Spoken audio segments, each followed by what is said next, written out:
You cannot be a shitty person and do shitty things and expect to get away with it without being held accountable. It doesn't matter what race you are, it doesn't matter what gender you are, it doesn't matter how old you are. No one deserves harassment. Hey guys, welcome back to my channel. If you're new here, my name's Tanvi and we talk all things career, lifestyle and just shit you should care about. So today we're going to be talking about harassment. This is definitely going to be a bit of a story time. I don't even really know where to start with this one, but obviously disclaimers at the start. Anyone can be a victim of harassment, whether you're a male, whether you're a female.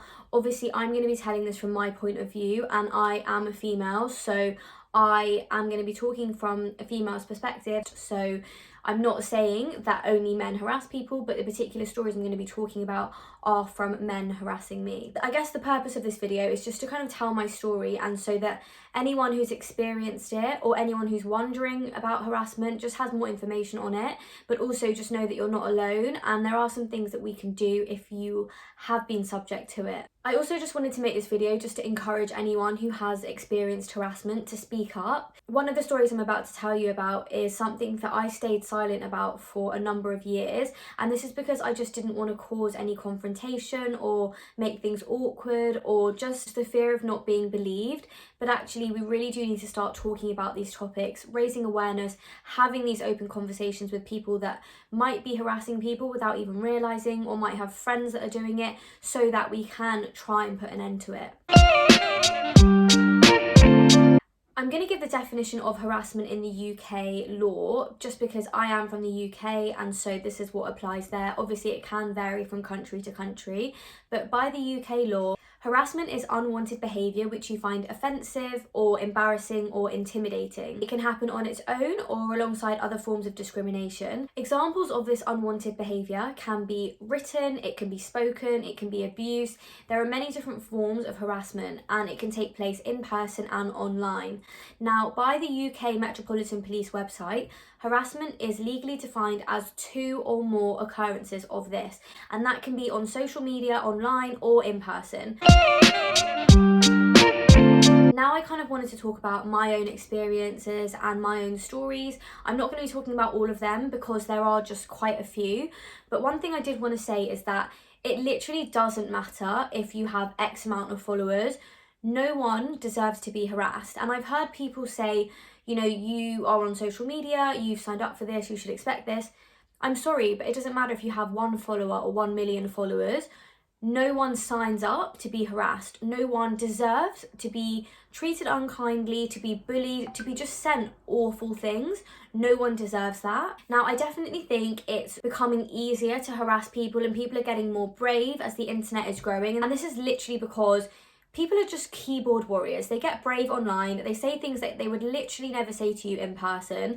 And also they just have the ability to create fake accounts and fake profiles so they can hide behind anonymous accounts and just say whatever they want to people. I just want to also call out kind of these social media platforms like Instagram and TikTok, who I know are probably doing things, but I just don't feel like are doing enough to regulate this sort of behaviour and even prevent it to an extent. Right, so I'm going to tell a story that I shared very recently on Instagram. And so for about 2 to 3 years, I have been receiving non-stop, constant replies in my DMs to stories I'll be posting or things I'll be sharing on my Instagram platform. Let's bear in mind, this person didn't even follow me, so almost went out of his way to go onto my profile and just reply horrible things. To be continuously receiving unkind, mean messages for literally no reason, completely unprovoked, that is the definition of cyberbullying. And the reason why I didn't almost react or kind of just block this person immediately is because I knew him. I knew him in real life. We have many mutual friends. I am friends with his family members. He literally worked in the building next door to me, so I would see him about all the time. And so I just didn't want to provoke any form of confrontation or even just put myself at further risk by aggravating him, by blocking him. So for a very long time, I would just let him send me these abusive messages and I would just like them and just leave it and not reply. On a couple of occasions, I did say to F off. I did say that this is a warning, you are going to get blocked if you do this again. But I just never ever brought myself to doing it because of the reasons I just stated. Then it got to about last week when he decided to just do it again and send me an awful message. And to be honest, I just thought enough was enough. And I decided to actually take a stand and to stand up for myself. And so I shared screenshots of the conversation from the last 2 years of all of these things that he'd been saying to me. I truly believe that if you're old enough to harass someone and you're old enough to send abusive messages to someone, then you're more than old enough to bear the consequences. And people like this almost think that they're never going to get called out, they're never going to get exposed, and so they just continue to do it. And I kind of just wanted to put a stop to that.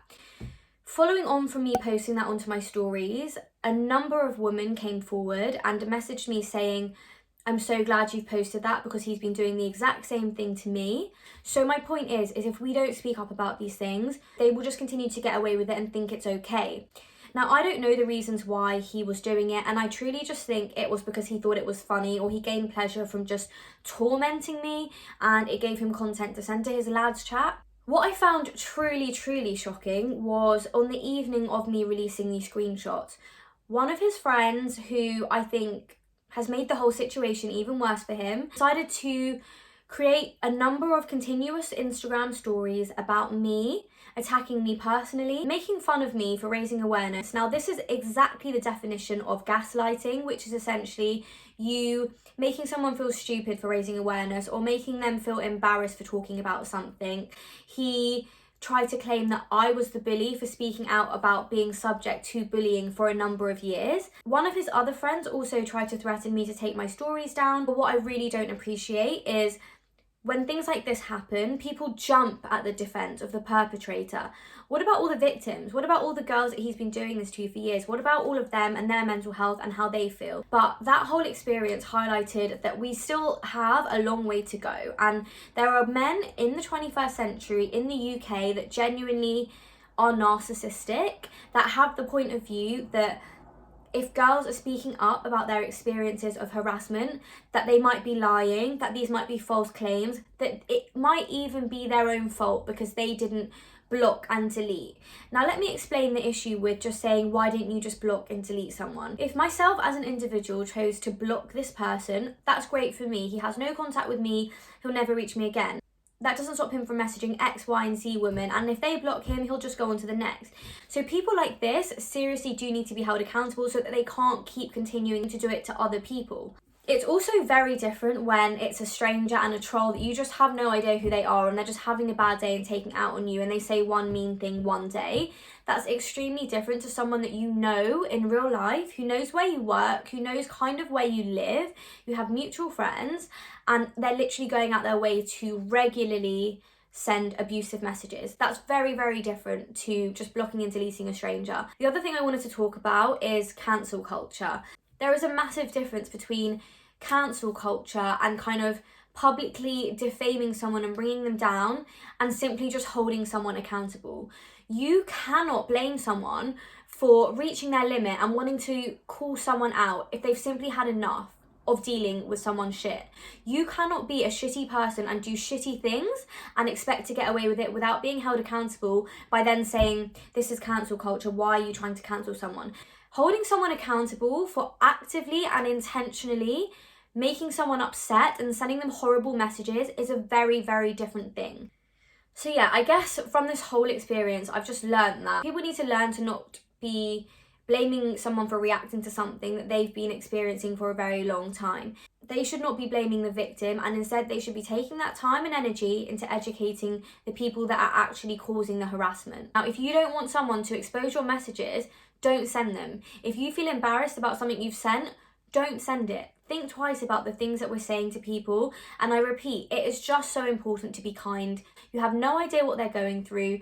No one deserves anyone to just be unnecessarily rude. I think it's so important to remember that every single voice counts and every single experience deserves to be heard. Even one case of harassment is one too many. So I hope that story time helped, and if anyone else has been through it, please let me know in the comments below. Please feel free to share your stories openly or anonymously, and just know that I am also here for you if you want to talk. Please feel free to DM me on Instagram.